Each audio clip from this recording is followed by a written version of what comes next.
태산을 넘는 마음가짐이라는 제목으로 함께 은혜를 나누고자 합니다. 이 세상에는 태산 같은 일들이 많이 다가옵니다. 그 모든 일들이 우리 마음을 짓누르고 그야말로 온갖 스트레스에 빠뜨리는 것입니다. 그런데 그런 스트레스, 중압감 가운데 결코 빠질 수 없는 것은 마음의 배신감과 외로움입니다. 어려울 때는 사람들이 같이 있어서 위로해주고 힘을 더해주면 좋건만은 그런 때일수록 사람들이 멀리 떠나갑니다. 그런데 예수님께서 십자가 사역을 지을 때에도 제자들이 각기 새 길로 간다고 예수님이 말씀하셨습니다. 예수님의 마음의 비탄과 그 제자들을 3년 반 동안 양육하고 키웠는데 그 배신감의 마음도 또 들을 수 있습니다. 그러나 예수님께서는 그런 것으로 인하여 결코 낙심하지 않은 것은 하나님 아버지께서 예수님과 함께 계시기 때문이라고 말씀합니다. 오늘 우리가 세상의 어떤 일을 만날지라도 예수님이 우리와 함께 계시면 넉넉히 환난을 극복하고 승리하게 될 줄로 믿습니다. 오늘 환난을 이기는 마음가짐에 대해서 함께 은혜를 나누고자 합니다. 첫째로 우리가 환난을 당할 때에는 철저한 회개가 있어야 됩니다. 이 세상에서 끊임없이 고난이 다가오는데 그 고난의 대부분의 원인은 죄 때문입니다. 그런데 그 죄 중에서도 자기 개인의 죄가 또 많은 부분을 차지하고 있습니다. 사르밧 과부가 엘리야를 섬기고 있었는데 어느 날 갑자기 그 아들이 죽었습니다. 그러자 사르밧 과부가 자기 자신의 개인의 죄를 생각하고 이와 같이 열왕기상 17장 18절에서 말합니다. 여인이 엘리야에게 이르되 하나님의 사람이여 당신이 나와 더불어 무슨 상관이 있기로 내 죄를 생각나게 하고 또 내 아들을 죽게 하려고 내게 오셨나이까. 그러면서 그 마음의 비탄을 얘기할 때 엘리야가 하나님의 능력을 힘입어서 죽은 아들을 살려냈습니다. 우리에게 환난이 다가왔을 때 우리는 우리 자신의 죄를 생각나게 하는 것입니다. 다윗이 밧세바와 더불어 간음죄를 지었을 때, 그리고 아들을 낳았을 때 나단이 찾아왔습니다. 그리고 내가 이와 같이 큰 잘못을 저질렀으니 하나님의 심판이 있을 것이다 선언했을 때 다윗이 무릎을 꿇고 하나님 앞에 회개를 했습니다. 그러나 하나님께서 그 죄를 용서하셨을지라도 그 죄값의 어느 것은 또한 치러야 될 것이 있습니다. 그래서 나단이 간 후에 그 아들이 병에 걸린 것입니다. 사무엘하 12장 15절 이하에 보면 나단이 자기 집으로 돌아가니라 우리아의 아내가 다윗에게 낳은 아이를 야훼께서 치심에 심히 앓는지라 다윗이 그 아이를 위하여 하나님께 간구하되 다윗이 금식하고 안에 들어가서 밤새도록 땅에 엎드렸습니다. 그러나 하나님께서는 그 큰 죄의 많은 부분을 용서하셨을지라도 또한 사람들 앞에서 그 자신의 죄를 사람들이 보고 교훈을 받을 수 있도록 그 어린아기를 데려가셨습니다. 우리는 어렵고 힘든 일이 다가올 때 우리 자신을 돌아보고 회개하고 하나님 앞에 용서함을 받아야 됩니다. 그런데 우리 자신이 죄가 없을지라도 이 사회와 국가가 죄를 지면 한 뼘을 탄 공동체로서 우리가 그 고통을 같이 받습니다. 가족 중에 자기가 죄가 없다 할지라도 자기 가족의 일원이 죄를 지으면 온 가족이 그 문제로 인하여 고통당하고 식욕을 잃어버리고 잠을 자지 못하는 것입니다.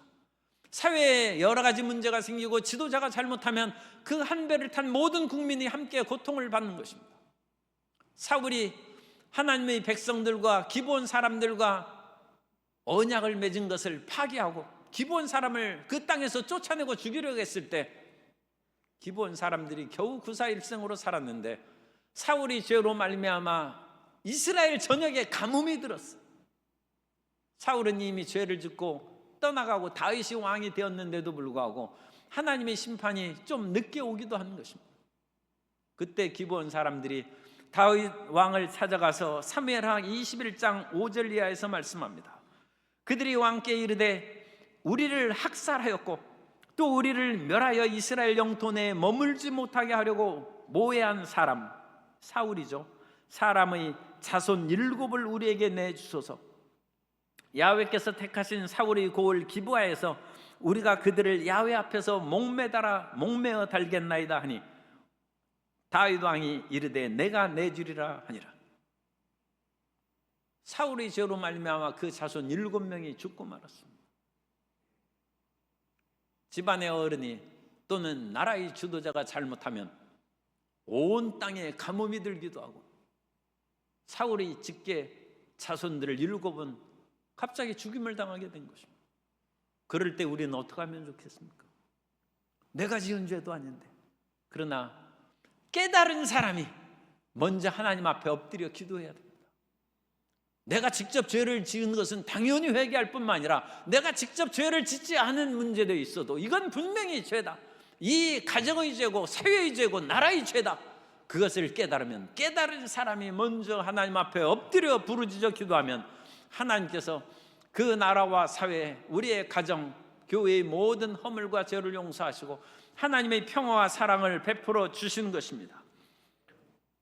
에스겔서 22장 30절 이하에 보면 이 땅을 위하여 성을 쌓으며 성 무너진 데를 막아 서서 나로 하여금 멸하지 못하게 할 사람을 내가 그 가운데서 찾다가 찾지 못하였으므로, 성이 무너졌는데 무너진 터를 위하여 기도한 사람이 하나도 없어. 내가 내 분노를 그들 위에 쏟으며 내 진노의 불로 멸하여 그들 행위대로 그들 머리에 보응하였느니라. 주 야훼의 말씀입니다. 나라의 여러 가지 일들을 보고 탄식하는 분들이 있고, 또 그들의 어리석음과 권력욕에 너무 치우친 것을 탄식하고, 정말 어찌하여 저런 지도자를 세웠는가 하는 그런 말을 듣기도 합니다. 그러나 그들이 잘못한 것을 보고 안 사람은 기도하는 성도님 되시기를 주님 이름으로 축복합니다. 그들이 잘못해서 성을 무너뜨렸다 할지라도 무너진 터를 막아 서서 홍수의 물이 밀려오지 않고 심판의 칼날이 들어오지 않도록 기도의 손을 든 그 사람을 인하여 이 나라가 평안하게 될 것이고 우리의 가정이 평안하게 될 것이고 하나님의 교회가 든든히 서게 될 줄로 믿습니다. 다니엘이 그런 사람이었습니다.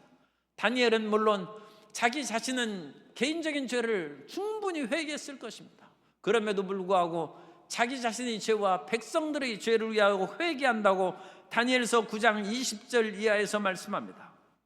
내가 이같이 말하여 기도하며 내 죄와 내 백성 이스라엘의 죄를 자복하고 내 백성 이스라엘의 죄를 자복하고 내 하나님의 거룩한 산을 위하여 내 하나님 야훼 앞에 간구할 때, 곧 내가 기도할 때 이전에 환상 중에 본 그 사람 가브리엘이 빨리 날아서 저녁 제사를 드릴 때쯤에 내게 이르더니 내게 가르치며 내게 말하여 이르되 다니엘아, 내가 이제 내게 지혜와 총명을 주려고 왔느니라. 가브리엘은 하나님의 그와 같은 심부름꾼 천사입니다. 심부름하는 천사장인데 이 가브리엘 천사장이 왔다는 것은 기도응답이 됐다는 것입니다. 그런데 기도응답을 해서 이 나라와 또 다니엘 자신에 대한 그런 모든 평안함을 주셨을 뿐만 아니라 지혜와 총명을 주려고 왔다는 것입니다. 나라를 위하여, 사회를 위하여, 이 민족을 위하여 기도하는 사람에게 하나님께서 더 풍성한 알파라 지혜와 총명을 더하여 주실 줄 믿습니다.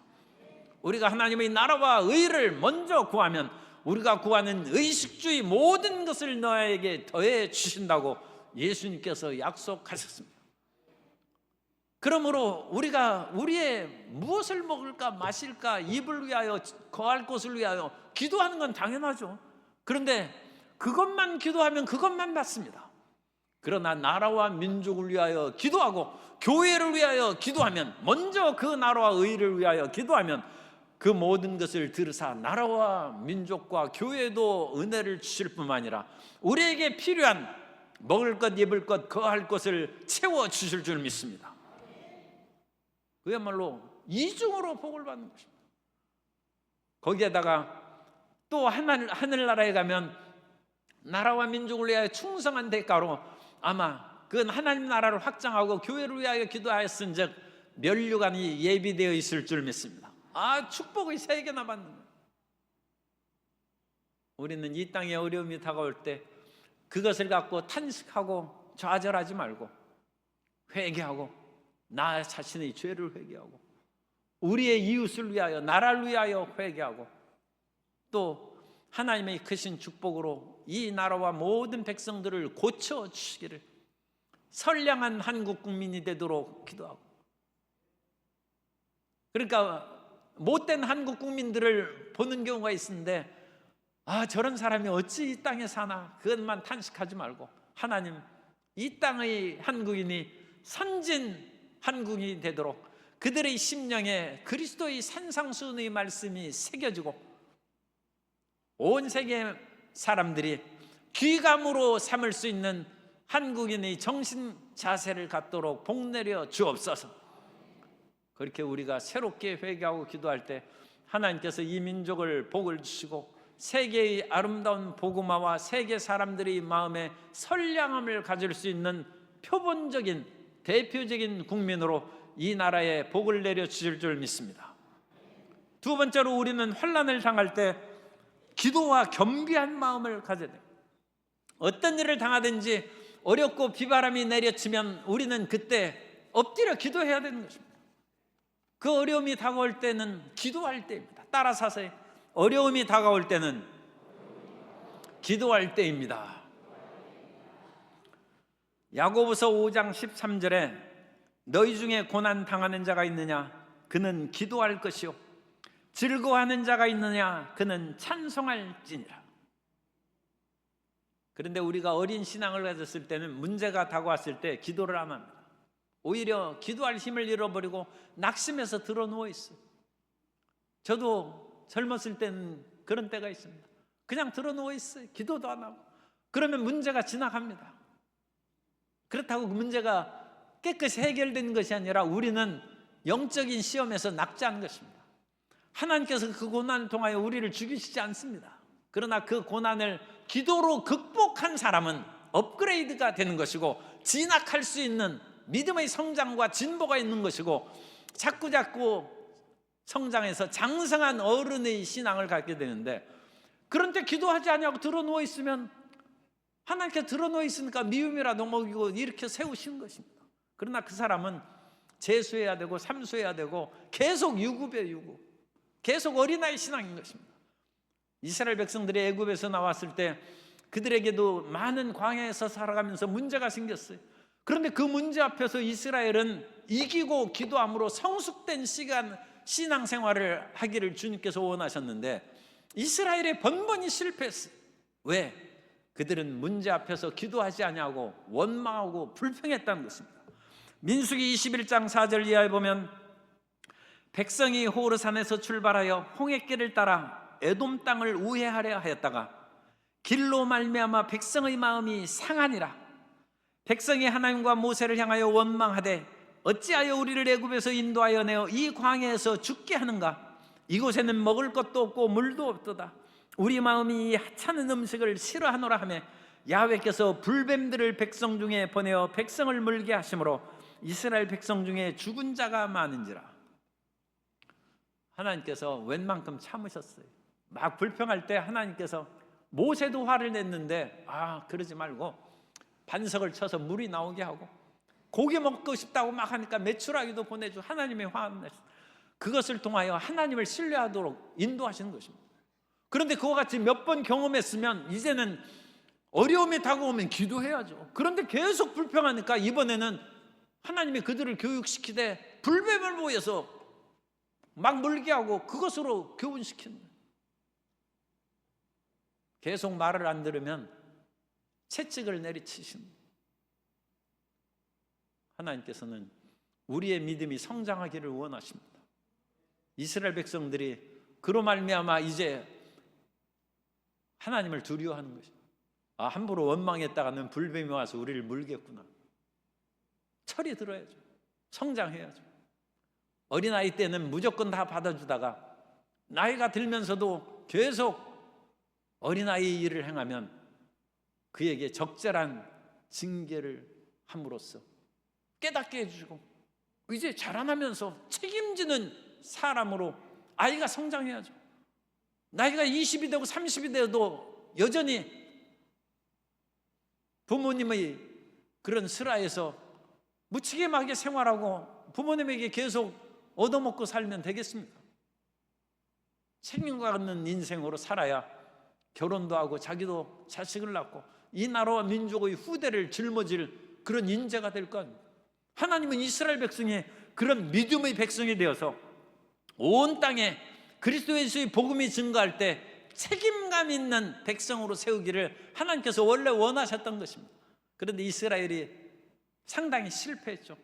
그러나 그 실패한 것은 완전 실패는 아닙니다. 많은 사람들은 예수님을 믿고 땅끝까지 복음을 증거함으로 예루살렘과 온 유대와 사마리아와 땅끝까지 이르러 내 증인이 되리라는 첫 말씀을 받아들여서 나간 사람들은 다 유대인입니다. 많은 유대인들이 실패했지만 그 유대인들의 믿음이 충만한 사람들이 있었기 때문에 오늘날 예수 그리스도의 복음이 온 세상에 퍼져나가게 된 줄로 믿습니다. 하나님은 오늘날에도 그런 사람을 원하시는 것입니다. 그럼 우리에게 환난과 고통이 다가왔을 때 기도하며 하나님 앞에 겸비하게 나아가면 주님께서 이스라엘 백성들이 광야에 쓰러져서 물뱀에 죽은 것 같지 아니하고 용서와 은혜와 회복의 역사가 일어날 줄로 믿습니다. 아합 왕은 이스라엘의 왕인데 아주 나쁜 왕입니다.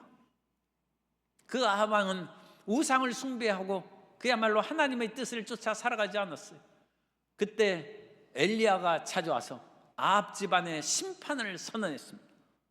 그런데 참 놀랍게도 아합이 이 엘리야의 말을 듣고 화를 내고 그냥 세상적으로 얘기하면 저놈 잡아 죽여라 그렇게 하고 자기 부하들에게 명령을 내려야 되는데 오히려 아합이 자기 자신을 겸비하고 돌이켜서 하나님의 긍휼을 받았습니다.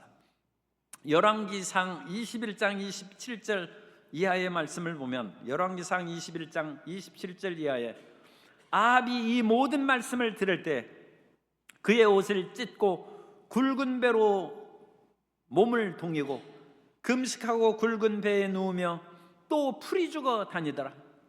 야훼의 말씀이 디셉 사람 엘리야에게 임하여 이르시되 아합이 내 앞에서 겸비함을 내가 보느냐? 그가 내 앞에서 겸비함으로 내가 재앙을 저희 시대에는 내리지 아니하고 그 아들의 시대에야 그의 집에 재앙을 내리리라 하셨더라.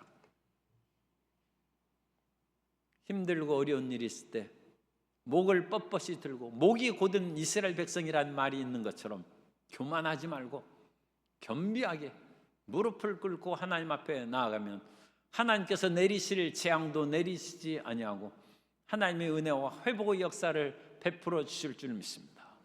환난이 다가올 때는 기도하는 때입니다. 우리가 기도하고 기도했는데도 하나님의 응답이 속히 내려오지 않으면 금식하며 기도하는 성도 여러분 되시기 바랍니다. 너무 무리하게 금식하진 말고 3일 정도는 누구나 할 수 있어요.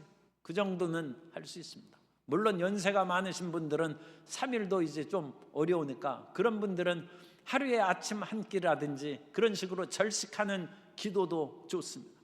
금식하여 우리가 대부분 하는 일들이 먹고 살자고 하는 일들이 많아요.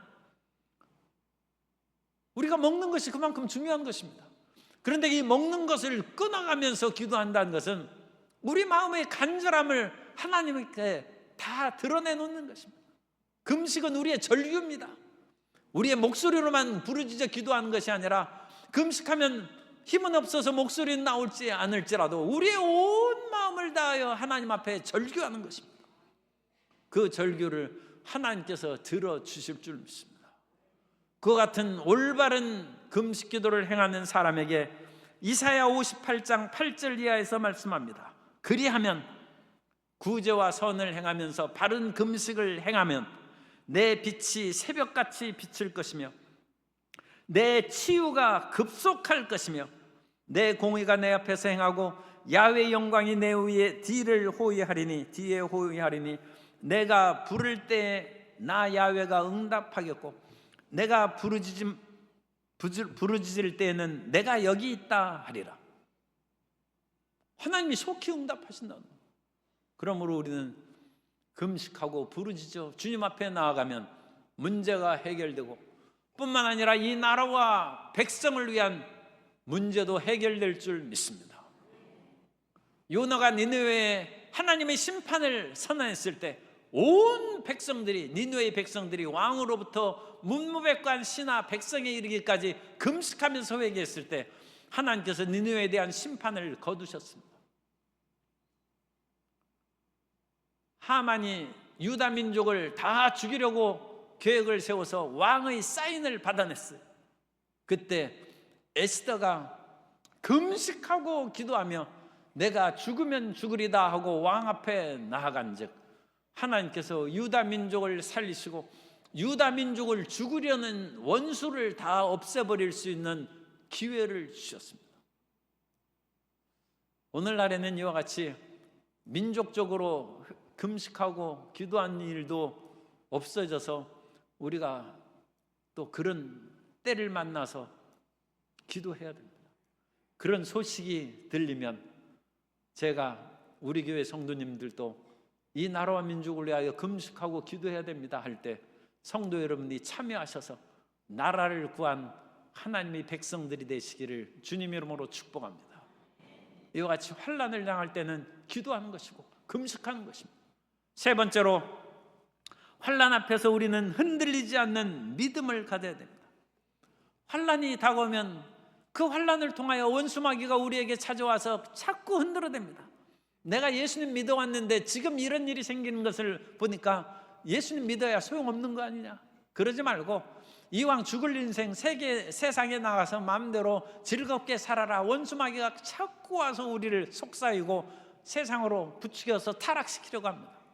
그러나 흔들릴 때 우리는 믿음을 지켜야 됩니다. 따라서 하세요. 흔들리지 말고 믿음을 지킵시다. 예수님께서 12제자 중에 하나 택한 가룟 유다는 예수님이 십자가를 지심으로 자기가 생각해 왔던 로마를 물리치고 이스라엘을 회복하려는 메시아의 그와 같은 모습과는 전혀 다른 십자가의 죽음이 다가왔어요. 그러자 가룟 유다가 내가 예수님을 잘못 알았구나 하고 예수님을 은 30에 팔아버렸어요. 예수님께서 처음에 오셨을 때는 우리가 아무나 천국 가는 게 아닙니다. 죄가 없어야 천국 가는 것입니다. 그런데 우리 죄를 어떻게 없습니까? 예수님께서 처음에 오셨을 때는 십자가에 못 박혀 죽으심으로 우리 죄를 없애시고 그 다음에 오실 예수님은 세계를 다스리는 재림의 왕이시오, 만왕의 왕이시오, 만주로 이 땅에 오실 줄 믿습니다. 그런데 이 처음 오신 예수님을 그야말로 로마의 압제를 물리치는 것으로 가룟 유다가 잘못 알아서 예수님을 배신하고 은 30에 팔았어요. 그런데 그 나중의 일을 사도행전 1장 18절 이하에서 말씀합니다. 이 사람이, 이 가룟 유다입니다, 불의의 삭스로 밭을 사고 후에 몸이 곤두박질하여 배가 터져 창자가 다 흘러나온지라. 이 일이 예루살렘에 사는 모든 사람에게 알려져 그들의 말로는 그 밭을 아겔다마라 하니 이는 피밭이라는 뜻이라. 비참하게 죽고 말았어.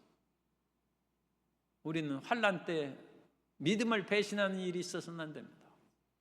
이 땅에서도 조선시대 조선 초기에 정변이 일어나서 세조가 쿠데타를 일으켜서 왕이 됐어요.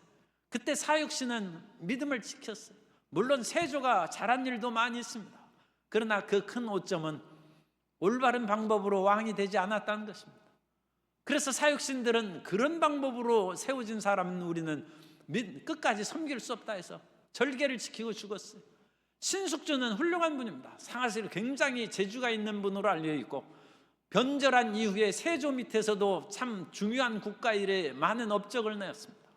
그런데도 사람은 그 마음의 절개와 지조를 지키는 것을 우리는 그것을 존경하는 것입니다.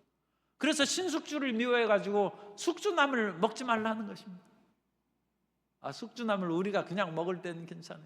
그런데 지조 있는 아들, 그야말로 예수님을 끝까지 믿고 나라에 충성하는 아들을 세우려면 아들에게는 숙주나물 먹이지 말라는 그런 옛말이 있어요. 흔들리지 말고 믿음을 가세요. 우리는 견실하여 흔들리지 말고 주의 일에 힘쓰는 하나님의 백성이 되어야 될 줄로 믿습니다. 그래서 우리가 그 믿음으로 끝까지 나아가야 되는데, 그 믿음으로 나간 사람들이 순교를 당하고 어려움을 당하는 사람들도 종종 있지만, 오히려 그 견실한 믿음으로 말미암아 하나님께서 세우시고 복 내려주신 사람들이 적지 않습니다. 그 견고한 믿음을 가지고 나간 대표적인 인물이 다니엘입니다. 다니엘은 청소년 시절에 사로잡혀 가지고 거기에서 바벨론 왕이 내리는 음식을 먹고 바벨론식 교육을 받고 바벨론화 되어서, 너는 원래 피는 유다 민족이니까 너는 바벨론화된 정신을 가지고 내 동족인 유다 민족을 바벨론식으로 다스리라. 그런 식으로 이 바벨론 사람들이 자기가 지배하는 나라의 여러 엘리트 청소년들을 불려다가 교육을 시켰어요. 그런데 다니엘과 사드락과 메삭과 아벳노고는 우리가 왕의 교육을 받을지라도 우리의 정신은 하나님을 경외하는 정신으로 버릴 수 없다. 믿음의 지조를 시키는 거예요. 그래서 우리는 왕이 내리는 진미를 먹지 아니하고 성경에 합당한 채소를 먹어서 우리는 믿음을 지키겠습니다. 그런데 다니엘이 채소만 먹어도 왕의 진미를 먹는 다른 나라에서도 많은 자제들이 붙잡혀 온 것이죠. 그런 사람들보다 더 얼굴이 빛나고 윤기가 있고 더 지혜와 총명이 있어서 오히려 다니엘과 사드락과 메삭과 아벳느고는 더 출세한 사람이 됐습니다. 심지어 다니엘의 새 친구인 사드락과 메삭과 아벳느고는 극렬히 타는 풀무불 앞에서도 절하지 않으면 풀무불에 던져져 죽는데, 서로 죽이지 않는다 할지라도 왕의 눈에서 벗어나서 그 사람 출세하겠습니까? 그런데 사드락과 메삭과 아벳느고는 우리는 목숨을 걸고 믿습니다. 그래서 풀무불에 던져지기까지 했어요. 그러나 하나님께서 사드락과 메삭과 아벳느고를 살리시고 그들을 더욱 높여 주신 줄 믿습니다. 흔들리지 말고 유혹이 다가와도, 우리를 죽음으로 유혹할지라도 끝까지 예수님 믿고 살아가는 성도 여러분 되시기를 주님의 이름으로 축복합니다. 그러면 예수님을 믿고 살아갈 수 있는 근거가 있어야죠. 그 근거가 예수님이 주신 말씀입니다. 예수님은 하늘 보좌 우편에 앉아 계시지만 우리에게 말씀을 오늘도 주십니다. 이것을 너희에게, 오늘 읽은 33절에 이것을 너희에게 이루느니 이르는 것은 너희로 내 안에서 평안을 누리게 하려 함이라. 세상에서는 너희가 환난을 당하나 담대하라. 내가 세상을 이겼노라. 따라서 하시겠습니다. 말씀이 나에게 힘을 줍니다. 아무리 어려울 때도 말씀이 우리 마음 가운데 떠오르고 기억나면 살아남습니다. 말씀은 풍랑 속에서 그야말로 배가 파손되어서 물에 헤엄칠 때 우리 앞에 떠오르는 나무 조각과 같습니다. 그 나무 편을 우리가 붙잡으면 그것을 의지해서 헤엄쳐 나올 수 있는 것처럼 세상에 온갖 풍랑과 어려움이 다가와도 말씀을 붙잡으면 파도를 헤치고 풍랑을 헤쳐서 살아나게 될 줄로 믿습니다. 그러므로 하나님의 말씀을 항상 마음에 기억해야 돼요. 우리가 제11회째 성경 읽기 쓰기 대회를 하는 것은 하나님의 말씀이 우리 속에 항상 있게 하기 위함입니다. 그 말씀이 어느 때까지 우리에게 있느냐? 이 기록된 말씀, 성경의 말씀은 기록된 로고스의 말씀이고, 헬라의 로고스와 레마라는 두 단어가 있는데 이 두 개가 똑같은 말씀이에요. 그런데 로고스를 보다 더 구체적으로 분석하면 기록된 말씀이 로고스예요. 레마는 그 기록된 말씀이 내게 들려진 말씀, 선포된 말씀이라고 합니다. 기록된 말씀이 내 마음에 들려질 때까지, 성경에 기록된 말씀이 예수님의 음성으로 우리의 귀에 들려지는 그때를 체험하게 되시기를 주님의 이름으로 축복합니다. 그 말씀에 능력이 있다는 거예요. 그 말씀에 능력이, 그 말씀을 깨달으면 저가 채찍에 맞음으로 나음을 입었다는 것이 우리 마음에 부딪히면 치료 역사가 나타나는 것이고, 나는 실패하고 온갖 일이 어렵다 하는 그런 사람도 예수님께서 저주를 대신 짊어지셨다는 말씀이 마음에 부딪히면 나는 복받은 사람이다, 나는 형통한 사람이라는 믿음이 생기고 앞길이 열리고 사업이 잘 될 줄 믿습니다. 이와 같이 예수님께서 우리에게 말씀을 주셔서 힘이 되어 흔들리지 않게 하시는 것입니다. 또한 예수님께서는 보혜사 성령을 보내주셨어요. 보혜사란 파라클레토스라고 합니다. 우리 곁에 서서 우리를 도와주시려고 계신 분입니다. 그래서 예수님께서는 내가 너희를 그와 같이 버려두지 아니하고 너희에게 다시 온다고 말씀하시고 그 약속대로 성령을 보내주신 것입니다. 그러므로 이 성령께서는 보혜사이십니다. 이 보혜사란 말은 우리말로 잘 안 쓰죠. 영어 성경이 더 이해하기요. 영어 성경에 헬퍼라고 되어 있어요. 예수님은, 이 성령이면 우리의 헬퍼입니다. 우리 도와주세요 하면 성령님께서 우리를 도와주십니다. 우리가 마음이 답답하고 어떤 문제에 대해서 해결책이 없고 상담할 길이 막막한 거예요. 그때 주님, 나에게 지혜와 명철을 주셔서 이 문제를 해결해 주도록 인도해 주옵소서. 내 말을 들어주고 내 갈 길을 알려 주옵소서. 그럴 때 이 보혜사는 카운셀러로 번역합니다. 그래서 영어에는 카운셀러로도 번역. 예수님, 성령께서 우리의 카운셀러가 되고 우리의 보호해 주시고 또 우리 모든 법적인 문제, 재판의 문제로 인하여 고통당하는 사람이 있을 때 애드보키트입니다. 우리의 변호사입니다. 변호사. 성령께서 우리를 지켜주시고 변호해 주시는 역사는 그 모든 일을 행하시는 파라클레토스, 보혜사 성령님이 우리와 함께 계십니다. 따라서 하시겠습니다. 성령님이 나와 함께 계시니 나는 흔들리지 않습니다. 뿐만 아니라 성령께서는 우리와 함께 계실 뿐만 아니라 우리에게 영롱한 꿈을 주십니다. 사람이 꿈이 있어야 삽니다. 2마리 쥐를 항아리에 넣어 시험을 했습니다. 한 항아리에는 쥐가 좋아하는 음식과 물 모든 것을 다 공급해주고 완전 밀봉해서 공기는 통합니다만 빛이 없도록 그와 같이 만들었어요. 빛이 없어요. 그런데 먹을 것, 입을 것 모든 것은 다 있어요. 그런데 또 한 항아리에는 물도 없고 먹을 것도 하나도 안 줬어요. 그러나 바늘구멍만은 그런 구멍을 뚫어서 빛이 들어오게 한 줄기 빛이 쫙 들어옵니다. 그 두 항아리에 있는 쥐 중에서 어느 쥐가 오래 살았겠습니까? 먹을 것이 풍족한 쥐, 그러나 빛이 없고 꿈이 없는 쥐는 빨리 죽었어요. 오히려 먹을 것도 없고 물도 없는 그 쥐는 빛을 바라보고 살아서 더 오래 살았어요. 환난이 다가와도 성령님께서는 우리에게 꿈을 주십니다. 꿈을 잃어버리지 않는 주의 자녀가 되시기를 주님 이름으로 축복합니다. 어떠한 환난 가운데도 요셉은 노예로 형제들이 손에 팔리는 거예요. 그 배신감과 좌절을 어찌 말로 할 수 있겠습니까? 그런데 거기에서도 살아남았어요. 거기에서 성실하고 정직하게 보디바리 집에서 일했는데도 또 감옥에 갇혔어요. 그런데도 살아남았어요. 왜? 해와 달과 11별들이 자기에게 절하는 영롱한 꿈이 있기 때문에. 성령님, 꿈을 주옵소서. 그 꿈과 비전으로 나아가면 우리는 어떤 환난에도 흔들리지 않는 믿음으로 나아가게 될 줄로 믿습니다. 우리는 환난이 다가와도 주의 말씀과 예수님을 믿음으로 말씀에 굳게 서고 보혜사 성령님께서 주신 꿈을 붙잡고 끝까지 전진하여 견고한 믿음으로 하나님께 영광을 돌리는 주의 자녀들이 되어야 될 줄로 믿습니다. 세상에는 수많은 환난이 다가와서 태산과 같이 우리 마음을 짓누르고 마음의 고통을 줍니다.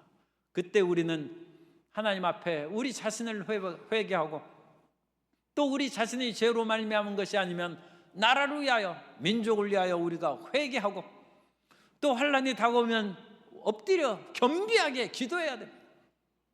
내가 잘못한 것이 없는데 왜 이런 일이 다가옵니까 하면서 이스라엘 백성들처럼 원망하고 불평하면 안 됩니다. 겸비하게 기도하고 그 기도하는 중에 금식 기도까지 하면서 하나님 앞에 나아가야 됩니다. 그러면 환난이 떠나가게 될 줄로 믿습니다. 그리고 그 환난이 우리 마음 가운데 다가왔을 때에도 우리는 견실하여 흔들리지 말고 주의 일에 힘쓰는 사람이 되어야 되는데 그것은 예수님을 믿고 그 말씀을 붙잡는 길이고 보혜사 성령님을 의지하여 꿈 가운데, 비전 가운데 살아가는 것입니다.